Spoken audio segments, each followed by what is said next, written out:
After the end of World War II, the world was split into two, East and West. This marked the beginning of the era called the Cold War.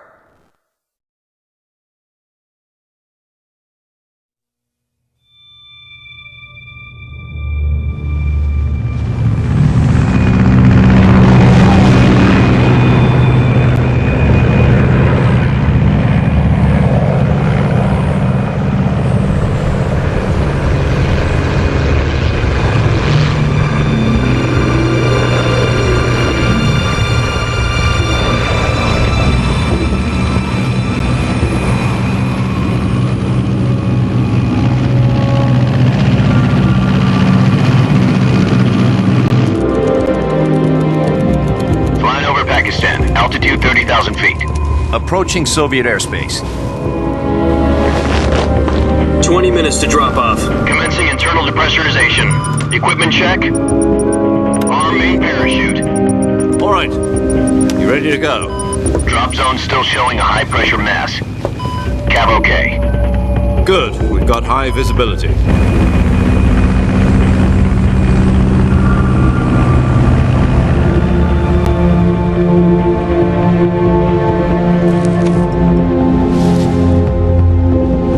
Put out that cigar. Connecting oxygen hose to interior connector. Put on your mask.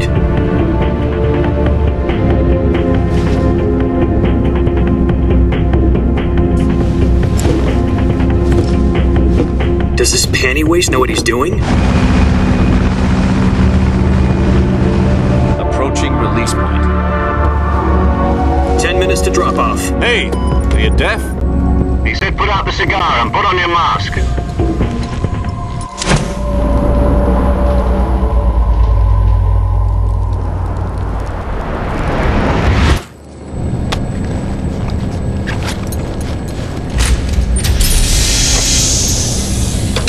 Depressurization complete. Checking oxygen supply. 6 minutes to drop off. Opening rear hatch.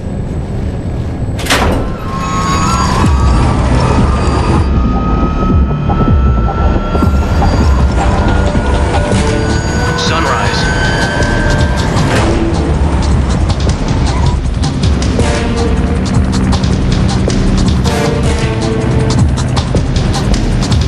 External temperature minus 46 degrees Celsius. 2 minutes to drop off. Stand up. You'll be falling at 130 miles per hour. Try not to get frostbite from the wind chill. 1 minute to drop off. Move to the rear. Activate bailout model. This is one for the history books. The world's first halo jump. 10 seconds to drop off. Stand by. Status okay. All green. Prepare for drop-off. Countdown. 5, 4, 3, 2, 1. Spread your wings And fly. God be with you.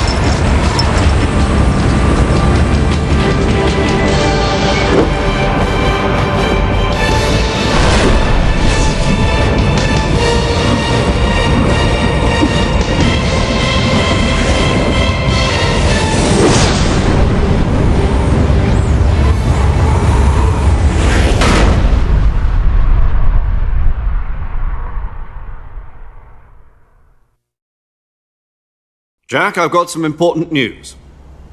The head of the CIA has finally given us the green light for the virtuous mission. Virtual mission? No, the virtuous mission. The future of our Fox unit depends on it. If it succeeds, we'll be officially organized into a unit. Virtuous mission? Sounds like some kind of initiation ritual. Don't get cocky. This isn't a training op. Right. So what exactly is this wonderful mission?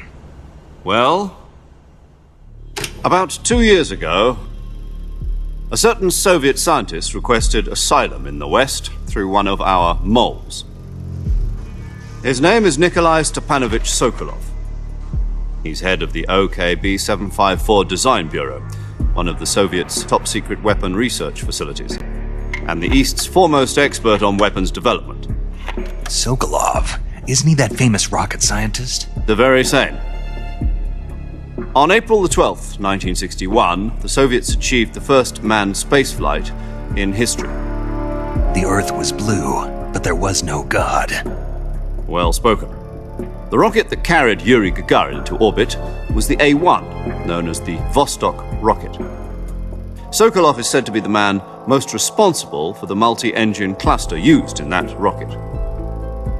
After Gagarin's flight, Sokolov left rocket development to become the head of the newly established Design Bureau.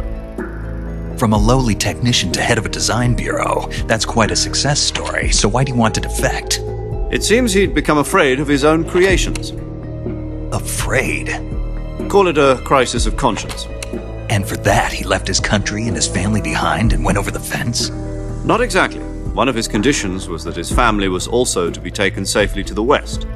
We used a mole to get the family out first and succeeded in sneaking Sokolov over the Berlin Wall shortly afterwards. I was the one who conducted the operation. The security on the eastern side was still full of holes back then. Then what? We got Sokolov over in one piece, but the whole ordeal had left him exhausted, and we checked him into a hospital in West Berlin. It took him 2 weeks and more than 600 miles to get from the research facility in the Soviet Union to Berlin. He was in no condition to say anything coherent. And it was only a week later that we had something much bigger on our hands. The Cuban Missile Crisis. October the 16th, 1962, President Kennedy received word that the Soviets were in the process of deploying intermediate-range ballistic missiles in Cuba. The President demanded that the Soviets dismantle and remove the missiles. At the same time, he announced a naval blockade to prevent further missile shipments from reaching Cuba. But the Soviets didn't back down, instead placing their armed forces on secondary alert. Soviet transport ships carrying missiles continued on course towards Cuba. US and Soviet forces went on alert for an all-out nuclear war. Frantic negotiations were conducted through the UN's Emergency Security Council and unofficial channels to end the hair-trigger standoff. Finally, on October the 28th, the Soviet Union agreed to remove its missiles from Cuba, and so the world avoided a nuclear holocaust. But in order to get the Soviets to pull their missiles out, we had to make a deal. You mean the one where the US agreed to remove its IRBMs from Turkey?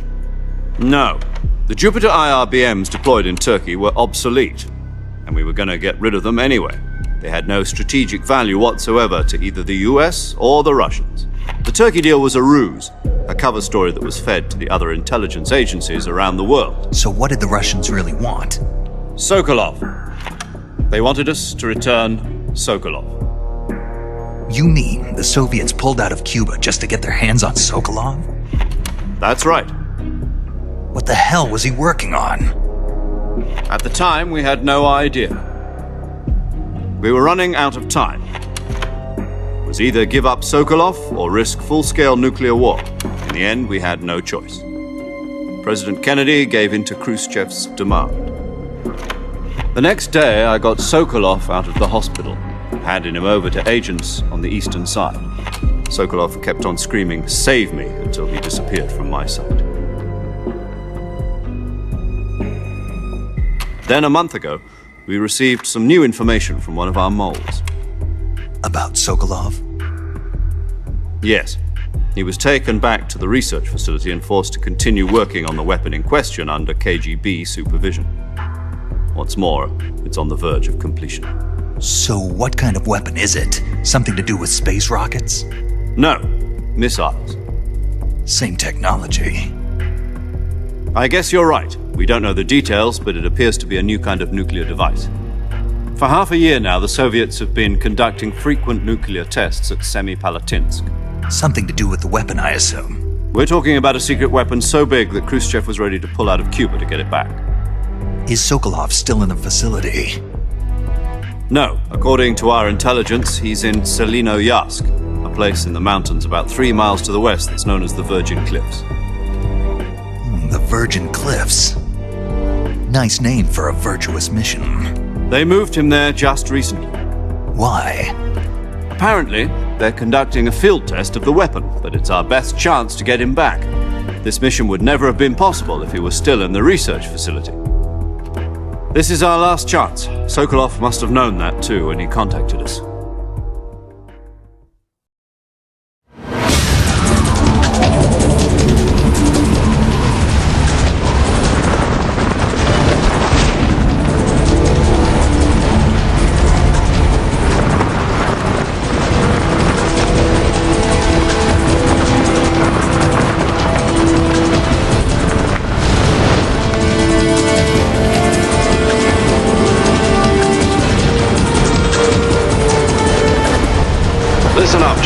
Your mission is to infiltrate Selino Yask in the Soviet mountains, ensure the safety of Sokolov, and bring him back to the West.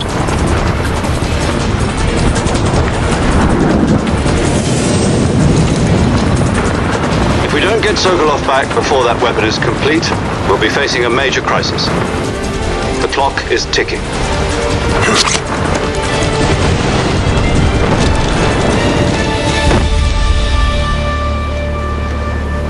Once we've confirmed the rescue of Sokolov, stand by at the recovery point. A recovery balloon will be dropped at that point. Helium will be pumped into the balloon to inflate it. The process takes about 20 minutes. Once it's complete, the gunship's arm will latch onto the balloon and pull it up. The Fulton surface-to-air recovery system. I'm familiar with the theory. Take it easy. It's been combat-proven.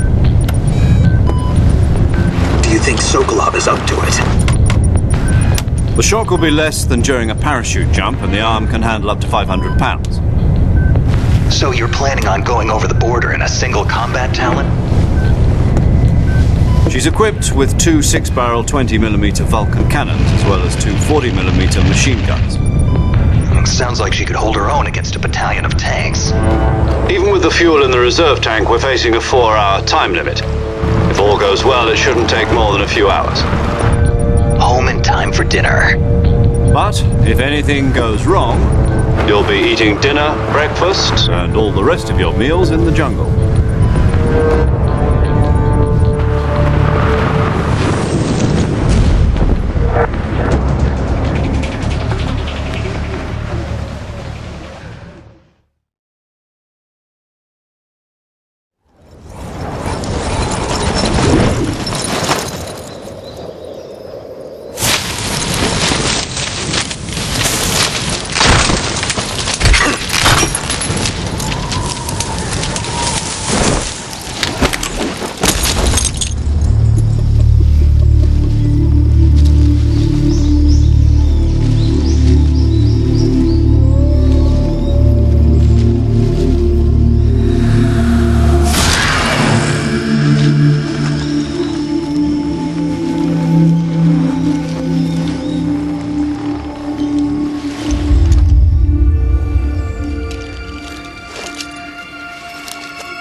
Do you copy?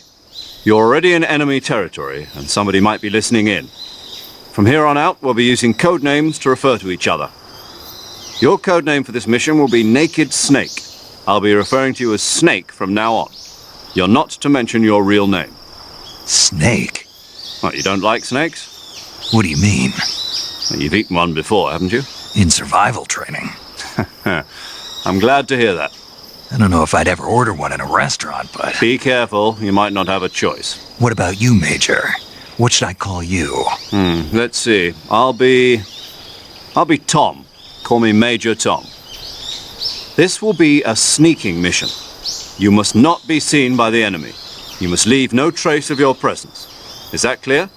This kind of infiltration is the Fox unit's speciality. In other words, weapons and equipment are procured on site. That goes for food as well. You're completely naked, just as your name implies. Great. Now I see why you asked me if I like snakes. I suppose calling me Snake was your idea of a joke, too. No. There's a good reason for that. I'll tell you later when the time is right. Gotcha. Getting back to the subject, how exactly am I supposed to feed myself? You've been issued a knife and a tranquilizer gun. Use them to hunt for food. You'll also find some medical supplies in your backpack. Yeah, about the backpack. I lost it in a tree on the way down. I see. Well, you'd better go back and get it then. You know where it is?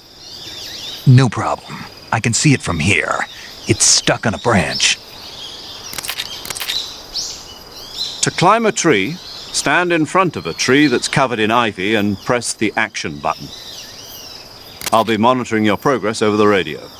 We can't risk violating Soviet airspace, but I'll be in the gunship.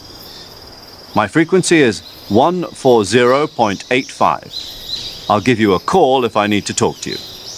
If you need to talk to me, use the send function. Okay, Snake, go get your backpack.